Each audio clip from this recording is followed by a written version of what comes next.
شروع اللہ کا نام لے کر جو بڑا مہربان نہایت رحم والا ہے۔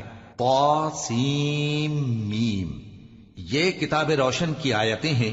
اے پیغمبر، ہم تمہیں موسیٰ اور فرعون کے کچھ حالات مومن لوگوں کے سنانے کے لیے صحیح صحیح سناتے ہیں کہ فرعون نے ملک میں سر اٹھا رکھا تھا اور وہاں کے باشندوں کو گروہ گروہ بنا رکھا تھا۔ ان میں سے ایک گروہ کو یہاں تک کمزور کر دیا تھا کہ ان کے بیٹوں کو ذبح کر ڈالتا اور ان کی لڑکیوں کو زندہ رہنے دیتا۔ بے شک وہ مفسدوں میں تھا۔ اور ہم چاہتے تھے کہ جو لوگ ملک میں کمزور کر دیے گئے ہیں ان پر احسان کریں اور ان کو پیشوا بنائیں اور انہیں ملک کا وارث بنائیں اور ملک میں ان کو قدرت دیں، اور فرعون اور حامان اور ان کے لشکر کو وہ چیز دکھا دیں جس سے وہ ڈرتے تھے۔ اور ہم نے موسیٰ کی ماں کی طرف وحی بھیجی کہ اس کو دودھ پلاؤ، پھر جب تم کو اس کے بارے میں کچھ خوف پیدا ہو تو اسے دریا میں ڈال دینا، اور نہ تو خوف کرنا اور نہ رنج کرنا، ہم اس کو تمہارے پاس واپس پہنچا دیں گے اور بعد میں اسے پیغمبر بنا دیں گے۔ سو فرعون کے لوگوں نے اس کو اٹھا لیا، اس لیے کہ نتیجہ یہ ہونا تھا کہ وہ ان کا دشمن اور ان کے لیے موجب غم ہو۔ بے شک فرعون اور حامان اور ان کے لشکر غلطی پر تھے۔ اور فرعون کی بیوی نے کہا کہ یہ میری اور تمہاری دونوں کی آنکھوں کی ٹھنڈک ہے، اس کو قتل نہ کرنا، شاید یہ ہمیں فائدہ پہنچائے یا ہم اسے بیٹا بنا لیں۔ اور وہ انجام سے بے خبر تھے۔ اور موسیٰ کی ماں کا دل بے قرار ہو گیا۔ اگر ہم ان کے دل کو مضبوط نہ کر دیتے تو قریب تھا کہ وہ اس غم کو ظاہر کر دیتی۔ ہم چاہتے تھے کہ وہ مومنوں میں رہیں۔ اور والدہ موسیٰ نے اس کی بہن سے کہا کہ اس کے پیچھے پیچھے چلی جا، تو وہ اسے دور سے دیکھتی رہی اور ان لوگوں کو کچھ خبر نہ تھی۔ اور ہم نے پہلے ہی سے اس پر دائیوں کے دودھ حرام کر دیے تھے۔ تو موسیٰ کی بہن نے کہا کہ میں تمہیں ایسے گھر والے بتاؤں کہ تمہارے لیے اس بچے کو پالیں اور اس کی خیر خواہی سے پرورش کریں۔ سو ہم نے اس طریق سے ان کو ان کی ماں کے پاس واپس پہنچا دیا تاکہ ان کی آنکھیں ٹھنڈی ہوں اور وہ غم نہ کھائیں اور معلوم کر لیں کہ اللہ کا وعدہ سچا ہے، لیکن اکثر لوگ نہیں جانتے۔ اور جب موسیٰ جوانی کو پہنچے اور بھرپور جوان ہو گئے تو ہم نے ان کو حکمت اور علم عنایت کیا، اور ہم نیکوکاروں کو ایسا ہی بدلہ دیا کرتے ہیں۔ اور وہ ایسے وقت شہر میں داخل ہوئے کہ وہاں کے باشندے بے خبر ہو رہے تھے، تو دیکھا کہ وہاں دو شخص لڑ رہے تھے، ایک تو موسیٰ کی قوم کا ہے اور دوسرا ان کے دشمنوں میں سے۔ تو جو شخص ان کی قوم میں سے تھا اس نے دوسرے شخص کے مقابلے میں جو موسیٰ کے دشمنوں میں سے تھا مدد طلب کی، تو موسیٰ نے اس کو مکہ مارا اور اس کا کام تمام کر دیا۔ کہنے لگے کہ یہ تو شیطانی کام ہوا، بے شک وہ انسان کا دشمن ہے، کھلا بہکانے والا ہے۔ بولے کہ اے پروردگار، میں نے اپنے آپ پر ظلم کیا، سو تو مجھے بخش دے۔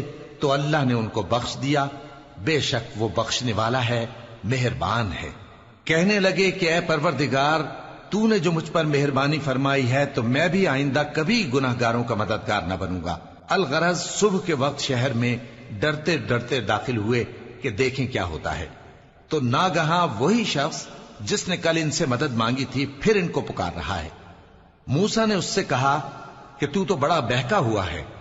پھر جب موسیٰ نے ارادہ کیا کہ اس شخص کو جو ان دونوں کا دشمن تھا پکڑ لیں، تو وہ بول اٹھا کہ جس طرح تم نے کل ایک شخص کو مار ڈالا تھا اسی طرح چاہتے ہو کہ تم مجھے بھی مار ڈالو۔